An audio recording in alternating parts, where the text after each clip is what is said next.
Welcome to Joint Effort with Des Moines Orthopedic Surgeons. This podcast covers the pain and injuries that are associated with muscles, ligaments, and joints. I'm very happy to have Kary Schulte on Joint Effort. Today we're going to be talking about total shoulder replacement and some other unique things like reverse total shoulder replacement. First of all, I'd like to talk a little bit about, Kary, about you growing up. I know you grew up near me. I grew up in Mount Vernon. You grew up in Cedar Rapids, right? That is correct. And we've taken some golf trips before and things like that. And I had an opportunity to meet one of your brothers, Dwayne. Correct. But you have like 15 brothers or something, right? Well, I came from a family of 9 kids, 6 boys, 3 girls. And what was it like kind of running around the neighborhood? And Well, we always had our own basketball game, usually our own football game. We could throw in the neighborhood kids, but if they weren't there, we didn't need them. And where were you in the lineup? I was 6th out of the 9 kids. Okay. So do you get picked on a lot by the brothers, or? Yeah, I got picked on by the older brothers, but... Was it formative for you? It was formative for me. Good. I am not easily intimidated. I bet. And I know that you, now in addition to your orthopedic duties, you also help out with Dowling Catholic for sports injuries and things like that. Correct. I've been doing sideline coverage for Dowling football for 15 years now. Okay.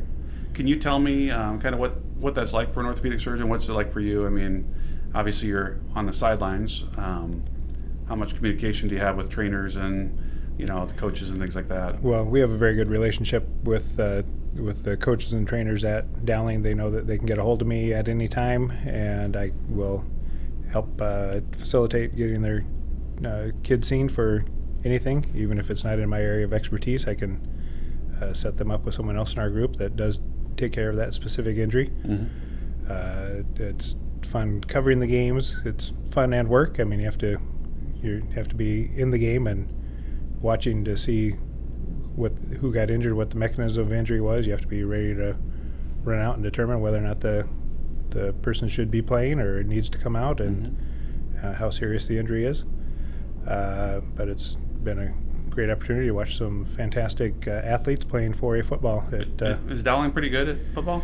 They've done okay. Okay. Well, there's always next year, I guess, or hopefully there's next year. So during my time covering high school athletics in the state of Iowa, I also, when my brother Dwayne is head coach of Cedar Rapids Xavier, so during my time covering Dowling and then covering Xavier during the playoff games, I've been on the sidelines for 11 state championships. Wow.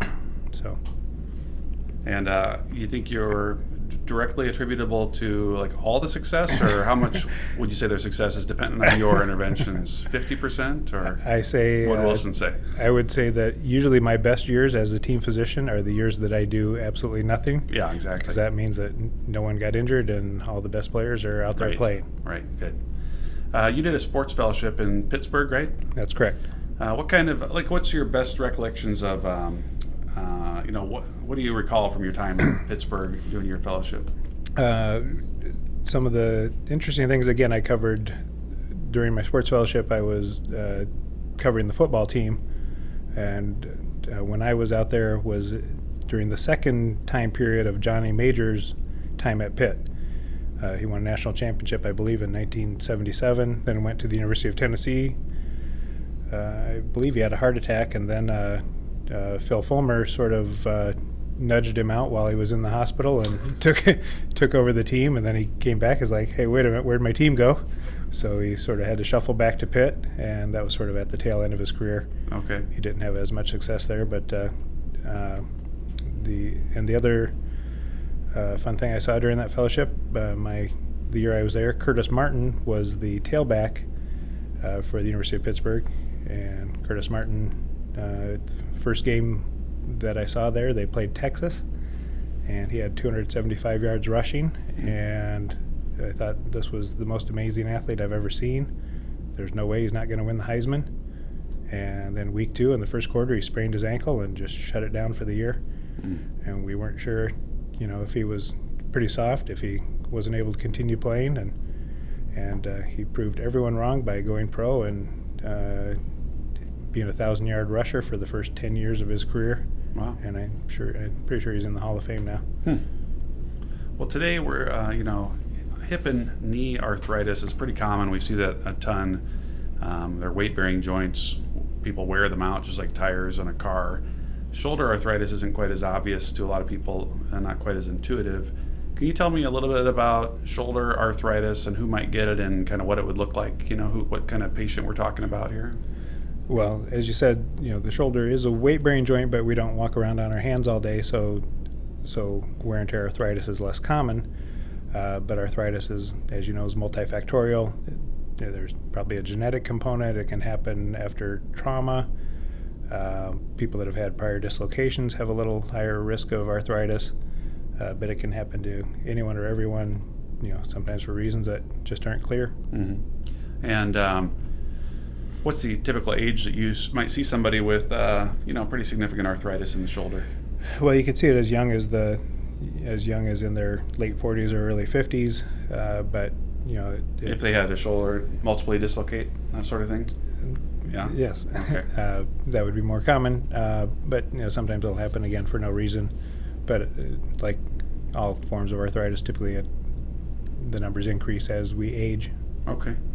What are the symptoms? So somebody there are a lot of different shoulder problems. What are some symptoms that are maybe more specific, or maybe they aren't specific for arthritis of the shoulder? Well, specific for arthritis, most patients' primary complaint is pain, and then limited range of motion, possibly weakness. Mm-hmm. So let's say that I'm a 60-year-old person, and You're a 60-year-old person. I'm losing sleep, and I have decreased range of motion, pain throughout the day, pain with activities. Do I need x-rays or MRI, or how do you diagnose something? Well, the first step would be a physical exam, determine how your motion and strength are, see where the location of the pain is. The next step would be getting x-rays, and usually if there's significant arthritis, we can see that on x-ray as the joint space narrows. Normally there's a space between the ball and socket where the cartilage is, as one of the docs I worked with at Iowa, his line was always that the ends of the bone are covered with cartilage, which is like the white shiny stuff on the end of a chicken bone. And cartilage doesn't show up on x-ray because it doesn't contain calcium, but it shows up as a space. And in arthritis, that space is gone. Yes. So I think word for word I've heard that before from maybe you or me. But we say that so often because we're always describing the x-rays on the computer for our patients. Mm-hmm. Do you use the chicken bone talk? The knuckle on a chicken bone. Oh, very good. I have used that before. Thank you. I don't think you can trademark that one. Okay. So no MRI is needed all the time. Sometimes for some problems it is, but not for arthritis a lot of times. We can figure that out. Correct. What are my options then if once we've diagnosed that my shoulder, my ball and socket, the end of my chicken bone is wearing off, I'm getting stiffness and pain. What are my options non-surgically or surgically at that point in time?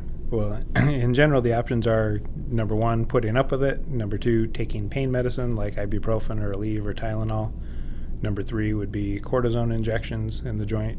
Cortisones are a steroid that reduces your body's inflammatory response to the wear and tear arthritis, and can give you longer lasting relief, even for several months. Mm-hmm. And then the final step is doing shoulder replacement. Okay. What do you think about, we have a active orthobiologics program here, or it's not stem cells, but that's what people call them, is stem cells, but they're cells that the body creates that can change into cartilage or things like that and modulate some inflammation. What do you think about the role of that in patients like this?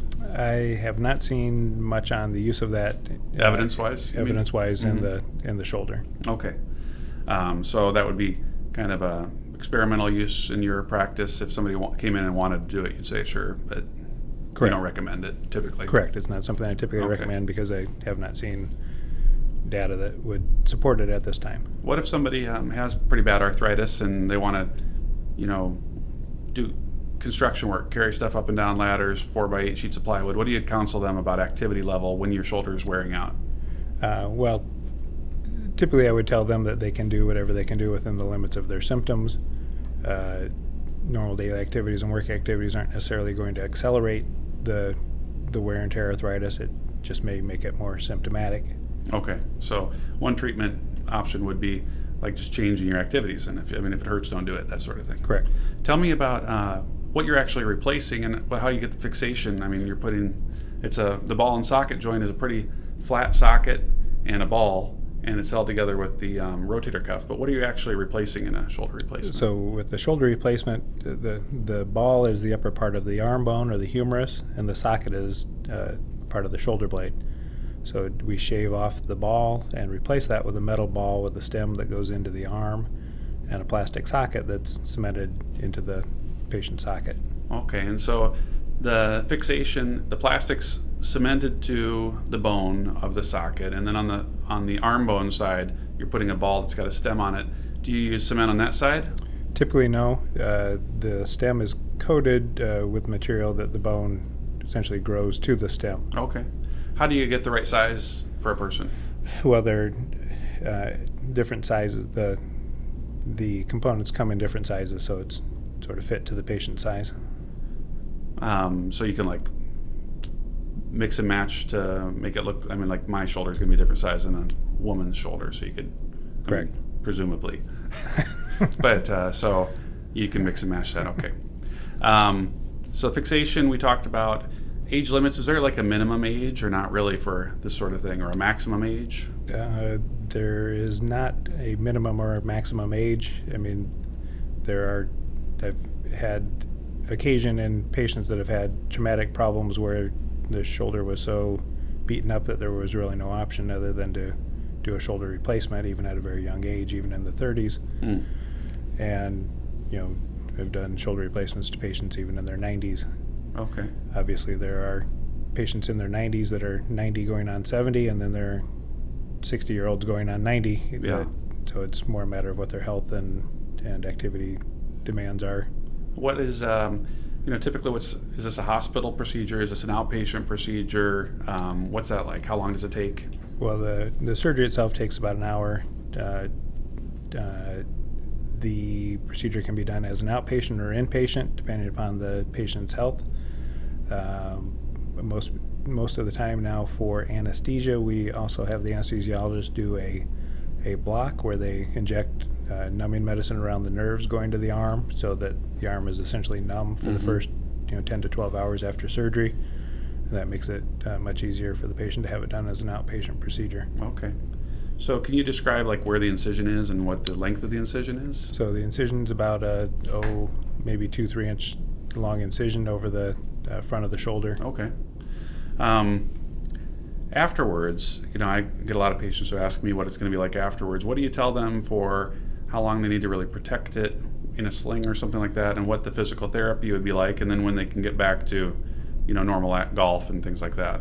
Well, typically I tell folks, I have patients in a sling for 2 to 4 weeks after surgery. At 2 weeks, we see them back in the office and start physical therapy, working on motion. We restrict some of their motion just to protect some of the muscles that we have to go through during the procedure. So restrict their motion for about 6 weeks, but working on their motion in the planes that are allowed. With a therapist? With a physical therapist. And then after 6 weeks, we start strengthening exercises. So typically it takes about 6 weeks to get back to 80% of normal, about 3 months to get back to full speed. Okay, so they could golf at 3 months or 4 months or something like that? Correct. What do you counsel people if you're doing this and they're maybe a laborer? Can they go back to swinging a hammer or carrying plywood up a ladder and stuff like that? Typically the only thing a lot of people will have shoulder replacements and say, well, the doctor said I'm limited to 20 pounds lifting. Personally, I don't limit the amount of weight that they lift. I just don't want them to do the heavy pounding, busting up concrete, chopping wood, driving fence posts, things like that, because the same force that's transmitted to the fence post is being transmitted back to the shoulder. And if you wanted to knock it loose, that'd be a good way to do it. Sure. Let's say that everything goes great, and which I'm sure it does, and what do we expect for longevity for how long are these things going to last a person? And if it doesn't last, what is it that's come loose or worn out, or why did it stop working? Well, 90+% will last the patient's entire lifetime. And again, the shoulder has the advantage over hip and knee replacement in that, again, we aren't walking around on our hands all day, so it doesn't go through the same loads that hip and knee replacement do.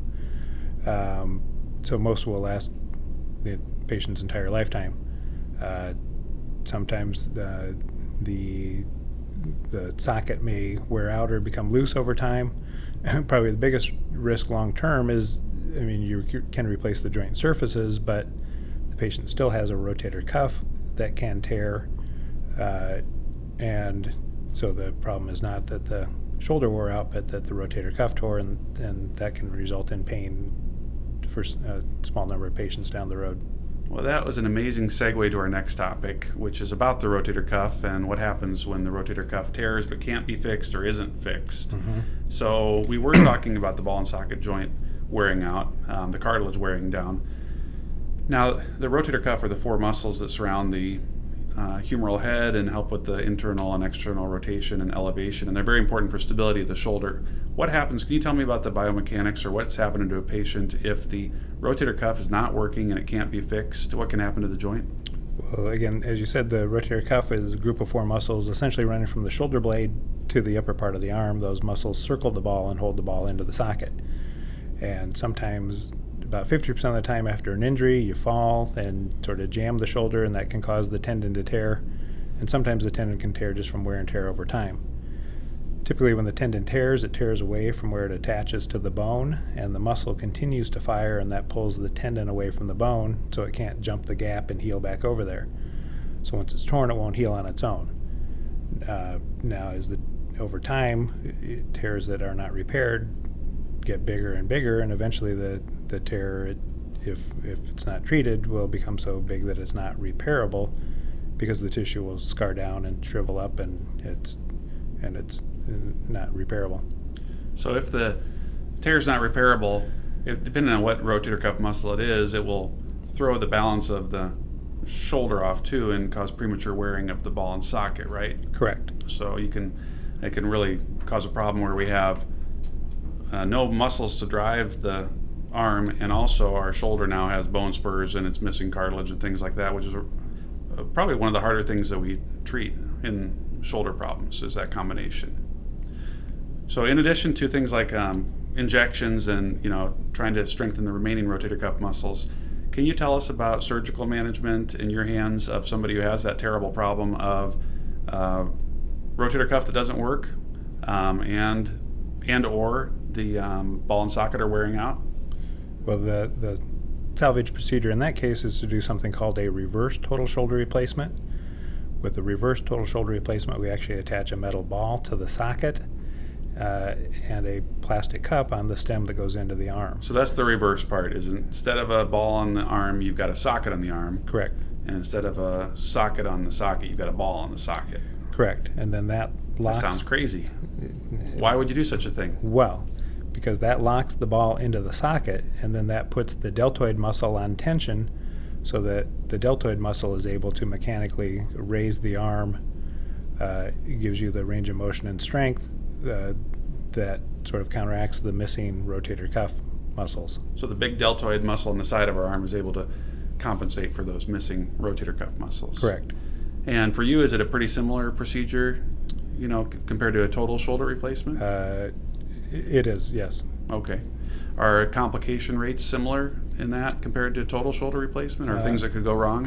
Well, the things that can go wrong with a reverse shoulder replacement, there's a little higher risk of problems with instability. Again, without the rotator cuff holding it in place, there's a less than 1% chance of the shoulder dislocating, and usually that's a treatable problem either by just reducing it back in place or going in and putting in larger components to make it more stable. But again, other than the wear and tear and loosening just over time, that's the only thing that would be a little more common with a reverse shoulder replacement. So this is something that's relatively new. When did it come into your practice as a good salvage option for these problems? Well, I want to say that it was originally started in Europe, I believe France, in the early 2000s. Some of the early designs had flaws which made them fail very rapidly. Unfortunately, I didn't jump in at that time, but at the second wave, after they figured out the first round of problems, but I've been doing reverse shoulder replacement since 2005. Yeah, so you were a pretty early adopter. That's good. Very early adopter. prior to that, there weren't a lot of options. You could just redo part of the joint and kind of hope for the best. And Correct. Prior to that, the salvage procedure was to do what's called a hemiarthroplasty, where we just shave off the ball and just put in a metal ball with the stem going into the arm and not do anything on the socket side. Now, that usually improved the pain but did not eliminate it, and it typically did not improve the motion at all. So it was just not as... Yeah, reverse shoulder replacement has been a big benefit I'm amazed with how many people I see with this problem too. So I guess the moral of that story is if you do have a rotator cuff tear, or you think you do, maybe get evaluated so you don't end up having a rotator cuff tear that can't be fixed and have to have a reverse shoulder replacement. Well, we've come to the point in the show where it's now the speed round, and your answers will be worth double what they were before. Are you ready for this? Yes. Okay. What is your go-to meal when you cook for your wife and kids? Typically, that would be takeout or... Wrong answer. What do you not cook? I don't cook. Okay, next one. Favorite pro football team? Minnesota Vikings and the New England Patriots. All right, that's a hedge there and a bandwagon. So how many good push-ups can you do in a row? Like perfect form, military push-ups. I don't know. Come on. You haven't done that lately? Have not done that lately. Okay. And then how about the last one? If you could go take all your kids, and if you wanted to, the kids' significant others. Do you have 3 kids? I have 3 kids. And your wife, and you wanted to go somewhere for a month for a vacation, where would you take them? Don't worry about the money. It would just be whatever. Probably back to Kiowa Island, South Carolina. Okay. And what would you guys do there? Just relax? Golf, relax, hang out at the beach, do a little surfing. Awesome. Well, that sounds good. Thanks for coming in to our show. I appreciate all your knowledge, and I think we're going to learn a lot from this. Thank you very much. Thanks for having me.